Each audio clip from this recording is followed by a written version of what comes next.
साथियों नमस्कार। आज के इस वीडियो की शुरुआत भी राहत भाई के एक शानदार शेर से। कहते हैं कि जुगनुओं ने फिर अंधेरों से लड़ाई जीत ली। जुगनुओं ने फिर अंधेरों से लड़ाई जीत ली और चांद सूरज घर के रोशनदान में कैद हो गए। तो साथियों कहते हैं कि जब आप चांद और सूरज की ऊंचाइयों को छुएं तो हमेशा जुगनुओं से भी सावधान रहिए। कभी छोटा सा जुगनू आपकी चांद और सूरज की ऊंचाइयों को ध्वस्त करने की क्षमता भी रखता है। हर जंग जब आप जीतते हैं तो जीतते जीतते किसी भी भारी से भारी क्षण की पराजय के लिए भी अपने आप को तैयार किया। क्यों?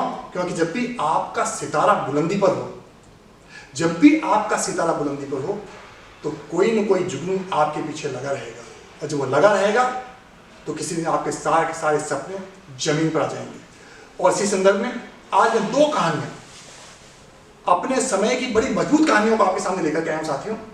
पहली कहानी है स्पोर्ट्स के फील्ड की और दूसरी कहानी है राजनीति, और दोनों ही अपने अपने क्षेत्र के धुरंधर व्यक्तियों की कहानियां में लेकर आया हूं साथियों।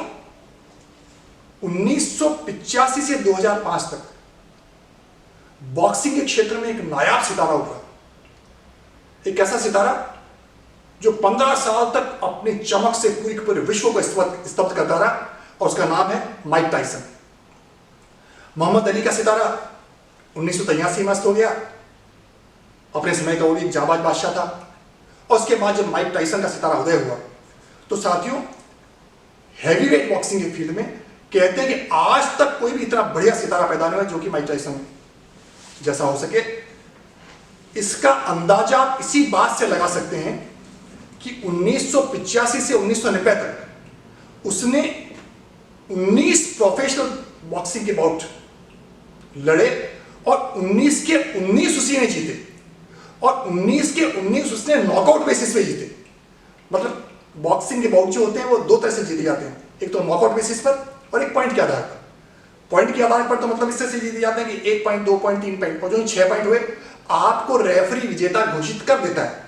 लेकिन नॉकआउट बेसिस पे जो बाउट जीते जाते हैं उसमें आप अपने प्रतिद्वंदी को पूरी तरह से चित कर देते हैं, और 19 की 19 बाउट उसने नॉकआउट बेसिस पे जीते साथी। और 19 में से 12 बाउट उन्होंने फर्स्ट राउंड में जीती। 12 बाउट जो उन्होंने फर्स्ट राउंड में जीती वो 12 की 12 बॉक्सिंग बाउट ऐसी थी जो सिर्फ 1 मिनट के समय के आधार पर उन्होंने जीती। कुछ बॉक्सिंग बाउट 45 सेकेंड, एक बॉक्सिंग का तो मुकाबला उसने 13 सेकंड में जीत लिया। अब आप सोचिए कितना महान बॉक्सर हो रहा होगा। और ये कहते हैं कि जितना महान बॉक्सर था उतना ही निर्दयी बॉक्सर भी था।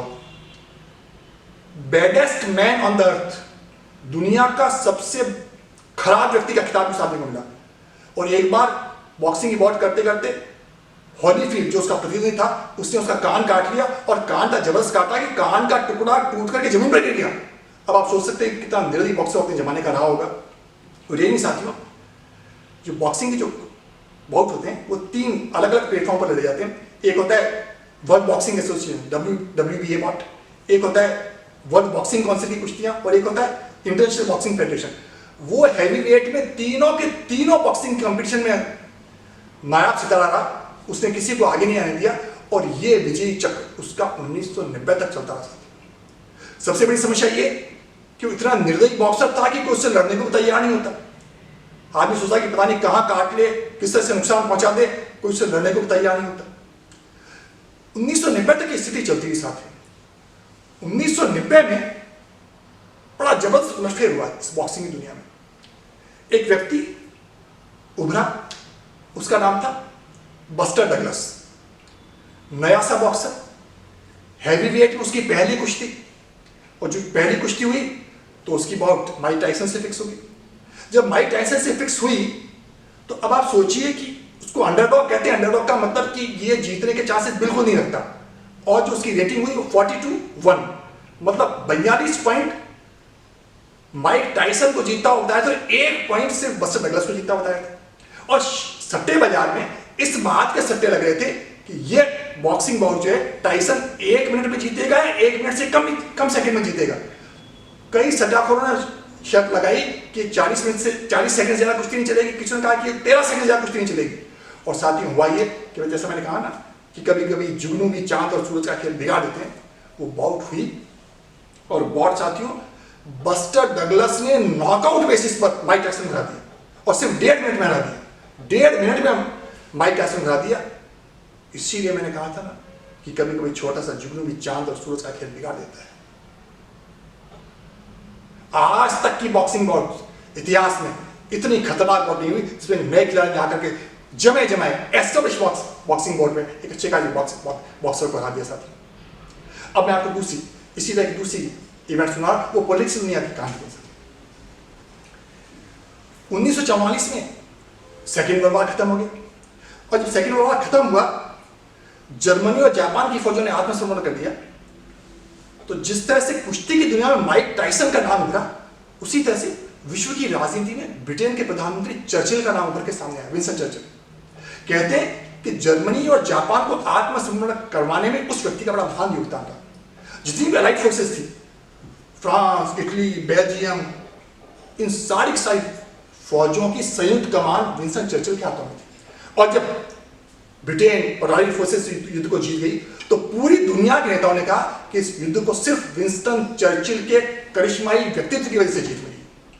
1944 में बात हुई और 1945 के फरवरी में ब्रिटेन के चुनाव हुए और जब ब्रिटेन के चुनाव हुए तो विंस्टन चर्चिल ने जानबूझ के उन इलेक्शन को प्रीपोन कर दिया। 6 महीने पहले इलेक्शन करवा दिए। क्यों? क्योंकि उस समय में विश्व की राजनीति का अपने आप को बड़ा नायाब सितारा मान रहे थे और उन्होंने कहा कि तो ब्रिटेन में तो वापस में चुनाव जीत ही जाऊंगा। कंजर्वेटिव पार्टी के बड़े अच्छे खासे अध्यक्ष थे वो।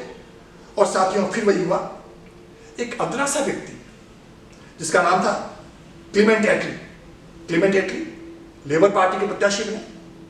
अब सोचिए, एक तरफ जुगनू क्लीमेंट एटली और एक तरफ विराट चांद और सूरज जैसा व्यक्ति विंस्टन चर्चिल का। और साथियों एटली चुनाव जीत गए और विंस्टन चर्चिल हार गए। सोचिए, जिसने विश्व राजनीति में इतना जबरदस्त धूम मचा दी कि सारे विश्व की राजनीति को एक तरफ का नया अध्याय जिस व्यक्ति ने लिख दिया, उसको चुनाव में हार का मुंह देखना पड़ गया साथियों। फिर जुगनू ने चांद और सूरज से लड़ाई जीती। और तीसरा एक छोटा सा फिर आपको उदाहरण देके जाऊं साथियों, 2014 लॉन टेनिस की दुनिया एक हेली ओपन एक टूर्नामेंट था और वो टूर्नामेंट इसी तरह का होता है जिस तरह की यूएस ओपन होता है, ऑस्ट्रेलिया ओपन होता है, बड़ा जबरदस्त टूर्नामेंट होता है। और 2014 की जब मैं बात कर रहा हूँ, राफेल नडाल इस टेनिस की दुनिया का बेताज बादशाह, नंबर 1 रैंकिंग। फर्स्ट राउंड चालू हुआ, फर्स्ट राउंड में राफेल नडाल को बाई मिली। बाई का मतलब ये होता है कि क्योंकि आप एस्टेब्लिश प्लेयर हो जाते हो तो फर्स्ट राउंड में आपको बाई मिल जाती है, आप सेकंड राउंड में प्रवेश कर जाते हो। सेकंड राउंड में राफेल नडाल प्रवेश करके उसके सामने जो प्रतिद्वंदी आया सेकंड राउंड में, उसको वाइल्ड कार्ड एंट्री मिली। वाइल्ड कार्ड एंट्री का मतलब ये होता है कि एक अनुभवहीन खिलाड़ी कभी कभी होते हैं, बिल्कुल नए खिलाड़ी होते हैं, उनको प्रोत्साहन देने के लिए वाइल्ड कार्ड एंट्री हो जाती है। जैसे कई बार आपने बिग बॉस में देखा होगा, अनजान से चेहरे को वाइल्ड कार्ड में एंट्री मिल जाती है, वहां पर बिग बॉस में चेहरा आपके सामने आ जाता है सामने। तो एक बिल्कुल अनजान सा चेहरा वाइल्ड कार्ड एंट्री मिली सेकंड राउंड में, और सेकंड राउंड में वो राफेल नडाल के सामने आके खड़ा हो गया। मैच चालू होने से पहले लोग उसका नाम भी नहीं जानते थे। लोग सोच रहे थे कि ये लंबे बालों वाला एक व्यक्ति कौन है। लोगों ने कुछ रिकॉर्ड देखा तो उन्होंने कहा कि तो 100, 103, 104 की रैंकिंग वाला प्लेयर और सामने ये वर्ल्ड रैंकिंग का व्यक्ति खड़ा है।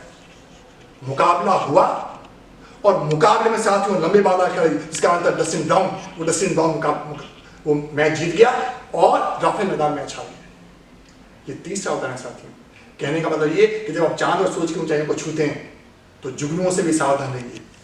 जिस क्षण आप ऊंचाइयों को चढ़ते हैं, आप कभी भी अहंकार में बताइए, अपनी ऊंचाइयों पर गरूर मत कीजिए, क्योंकि जिस दिन आप अपनी ऊंचाइयों पर गरूर करने लग जाएंगे, कोई न कोई जुगनू आकर के आपके घमंड और अहंकार को तोड़ने की क्षमता रखता है। तो साथियों, वीडियो कैसा लगा? अपनी ओपिनियन मुझे भेजते रहिए। अगले सप्ताह फिर एक नए वीडियो के साथ आपके समक्ष उपस्थित होऊंगा। तब तक के लिए नमस्कार, जय हिंद।